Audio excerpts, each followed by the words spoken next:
সম্মান পেতে চাইলে সম্মান প্রথমে দিতে শিখতে হবে। হ্যালো, আমি কাজল সরকার। আজকে আমি আলোচনা করব যে সম্মান, রেসপেক্ট, সেই বিষয়টা নিয়ে। আশা করি সবাই ভালো এবং সুস্থ আছো। সো শুরু করছি আজকের ভিডিও। বাইরে প্রচুর বৃষ্টি হচ্ছে, কোনো ব্যাপার না। আশা করি আওয়াজটা ক্লিয়ার আসছে। ওকে, প্রথমেই যদি আমরা কাউকে সম্মান আমরা দিতে না শিখি না, তাহলে আমরা সঠিকভাবে এগোতে পারবো না আমাদের লাইফে।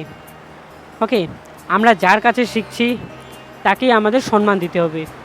ধরো আমরা শিক্ষকের কাছে শিখছি, তাকে সম্মান দিতে হবে, আমাদের সম্মান দিয়ে কথা বলতে হবে, তবেই তো আমরা সম্মান পাবো। আমরা এখনকার দিনে না, আমরা টাকার পিছনে অনেক কিছুর পিছনে আমরা ছুটি, কিন্তু সম্মান এমন একটা জিনিস, সেটা আমরা কিন্তু করতে ভুলে যাই। ওকে, সো আমাদের বাবা মাকে সম্মান করা উচিত, আমাদের সবাইকে সম্মান করা উচিত।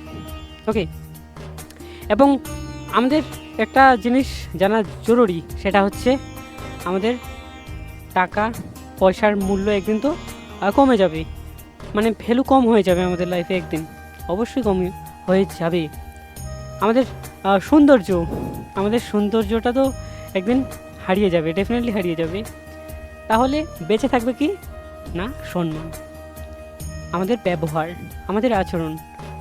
আমাদের কথা হয়তো ভালো হতে পারে, কিন্তু আচরণটাই বেস্ট, মানে সবথেকে গুরুত্বপূর্ণ বিষয়।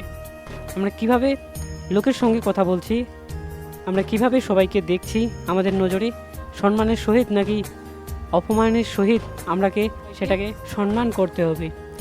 আমরা শুধু মানুষকেই সম্মান করব না, তার পাশাপাশি আমরা সবাইকে সম্মান করব। মানে আমাদের প্রকৃতিকে, আমাদের নেচারকে, নেচার প্রকৃতি তো একই হয়ে গেল, আমাদের পশু পাখিকে। ওকে, আমাদের সবাইকে সম্মান দিতে হবে। সেটা হতে পারে কোনো একটা জিনিস। ওকে, আমাদের সবাইকে সম্মানের সহিত দেখা উচিত।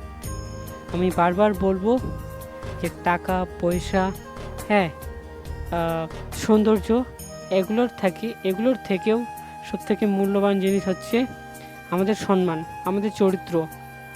আমাদের যদি চরিত্র ঠিক না থাকে, তাহলে আমরা টিকতে পারবো না। So thank you so much for listening me. দেখা হচ্ছে নেক্সট ভিডিওতে।